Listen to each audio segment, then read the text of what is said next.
welcome to Campus Conversations. Christian Murphy here. Our episode today, we are joined by Dominique Treboux, who has worked in the psychology wing of the college and has been here for some time and offered so much great things for our students, and has been really involved with various trips and different missions. And just one of the faculty members that, from my experience as being a student and then now working here, who is fully involved in the student experience. She's always finding ways to help us out here at Campus Ministry through various service initiatives. I know she's been very involved with the Global Studies Office, and just really always involved, and always one of those people that's asking, what else can we do? How can I help? And so I really appreciate that about her and what she brings to this college, because then the students feel that too. And I think the students really receive this gift of witnessing faculty who walk the talk, and that's really exciting. So really excited to have her on as a guest. We're going to bring her in here now. Hello. Hey, Christian. Thank you. How are Thank you? you for the nice words. Oh, no problem. Before we went on here live, I learned a little bit of history about your name, because I had been mispronouncing your last name, and I regret that. But it led to this. So please tell us the history of your last name. Okay, so the family lore, so the name is Treboux, and the family lore is the Tre means three, and in French, Beu means cow. And so the story is that we were the family with the three cows. And so, which I think was a good thing back in the day to have had three cows. So that's the story behind the name. So I've been told. Yeah, the more you know, right? The more you know. There's little stories. Everyone's got them, yeah, right? It's pretty cool. You never know who you're talking to. I'm happy to have you here.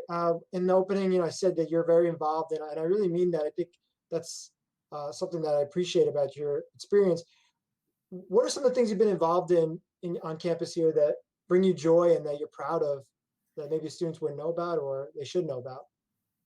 So I've been here, as you mentioned, quite a long time, and it's interesting. I have a freshman class now, and we talk about intentionality and why we do things. And I really picked St. Joe's with intention, because it is a smaller institution where we can interact with our students. And so what I've been looking for in my tenure here is opportunities to be with students and kind of open up their world. I'm first generation going to college for getting an advanced degree as well.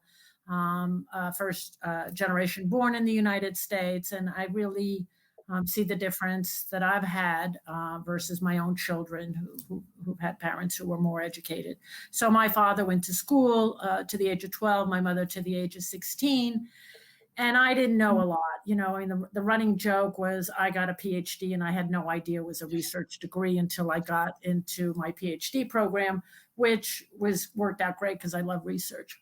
So for me, I'm looking for that. I'm looking for involvement. I'm looking for involvement with my students. I'm looking for them to explore their world and to really recognize that their life has meaning and value and beyond, and to do that beyond the classroom. So anything from traveling, so global initiatives I've been very, very interested in. I haven't initiated them, but I've been lucky to go with people who have. So Oxford trip I've done a couple of times, the Romania trip, looking to do more of that, thinking about Australia in the future. Because I think traveling with the community is something that we do during our college years that we don't have opportunities once we graduate, because once we graduate, we have our lives and we'll travel with friends, but really to do things in college that it's your only occasion to do so is of particularly interest to me. So global, and I think student engagement, anything from going to see plays in the city to doing service and rebuilding houses, or working in soup kitchens, to my passion, which has really been getting students involved in undergraduate research and doing research here at the college. Oh, have wow. been sort of my driving, my reasons to get up in the morning and come down to campus. And I am on campus today. Yeah. Oh, thank you for that. Uh, that's a lot of great stuff to ruminate on, especially the aspect of your family. Thank you for sharing a little bit about your family. I think it's beautiful for any of us, but especially students, to get a little bit of insight about where we come from, because many people don't realize, we generate assumptions that we think we know each other, and you never know where people are coming from, and it's good because it's important to see where the fuel is of why anyone picks the vocation they pick and the work that they do. And I agree with the traveling. That's the one thing about, there's a lot of things about this pandemic, but that's a big thing about the pandemic that's been tough, is missing out on those opportunities that are so fruitful. One thing I really like to ask people who have been part of the community in various ways and have seen the community change, is what have you witnessed in your time here at St. Joe's, of areas of growth that have excited you? Well, I agree. We've just been getting better, and I think it's the influx of new faculty coming in with new ideas. I think our the diversity in experience of the faculty Mm, from people like me who've been here for a very, very long time and have certainly a devotion to student bodies, to the new faculty who are bringing in new ways for us to relate with our students. I think that's been great, and new initiatives that people are doing.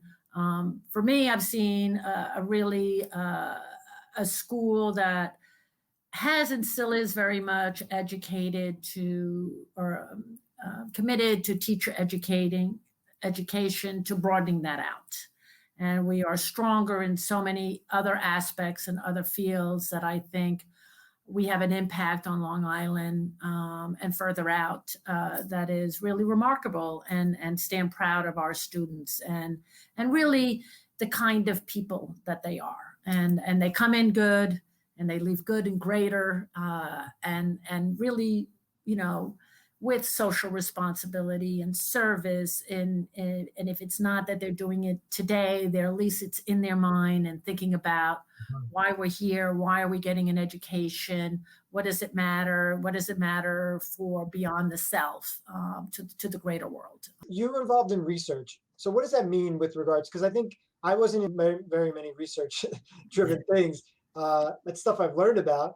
But for those that don't know, what does that exactly entail, and why you love that? So a number of faculty in this department and other department are involved in what's called scholarship, right? So we're not only sharing what we know, but we're still involved in the producing of knowledge. And so I'll talk about it a little bit for me because it's a little bit easier for me to do, but other people do this as well. So, for example, I have been interested in understanding how early experiences are related to people's ability to be in close interpersonal relationship, as well as how they're towards people that they don't know, so strangers. And so I work with students and have been, since I've been here, working on different kinds of projects. So right now there's 4 or 5 of us, and we're trying to figure out how to do this in the COVID era. But we're going to be doing interviews talking about how those early experiences have really developed the way that there's differences in the way that people think about strangers and others as good or bad or obligations. How is that narrative, the stories that we come out of, developed in those early experiences? So when you do research with a faculty member, you kind of meet once a week. We do, and you design your studies, and you go out there and you come back and you look at the information, and then you go out and you present it at a conference. So for the student itself, it's you're delving into something very deeply, you know, and you have conversations about how do I measure what it is that I want to measure? How do you get hope? What does it mean to have hope? How do I measure hope? How does that, whatever the topic might be. So I'm interested in strangers and empathy, but I have colleagues who are interested in more batterers or aggressive behaviors in relationships. I have colleagues that are interested in psychology in the workplace and how do you develop leadership and what that might mean, others that are involved in health. And we are contributing towards knowledge and we are engaging our students in this. And we can do this at St. Joe's because if I was at Stony Brook where I was before, well, I would have my postdocs and I would have graduate students and undergraduates. So you're getting these unique experiences that at other institutions you wouldn't be getting because they have graduate students. And so I think that's really exciting. Are you talking like traumatic moments in life and studying how they affect? Does it have to be? Because No, I've heard it's that a lot. ordinary. It's ordinary. It's like those conversations that you had with your mother and or your dad, and they might tell you a story like or a message that's given to you that you never back somebody into a corner. You always give them a way out. So the stories that we tell, I remember my godfather, who I didn't know that well, would tell me that, and they lived in a small village, that they would always leave a plate should a stranger come by and be hungry. Huh.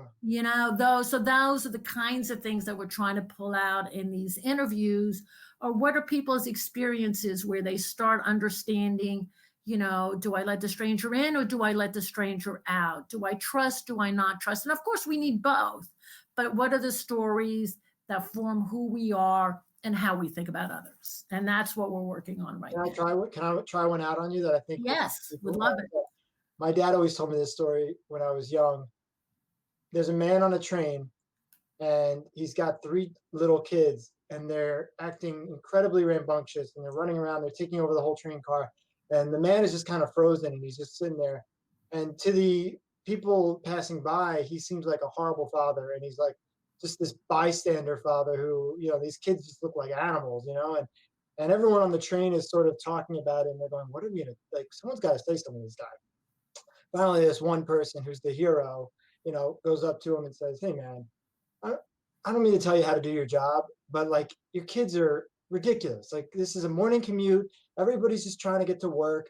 What's the deal? And the man kind of snaps out of this funk and he looks up and he says, so sorry. I just got a phone call that my wife just died, the mother of these kids. And I don't know what to do. She did everything. She was like, she was our North Star. And I'm just trying to figure out how I'm going to get off this train.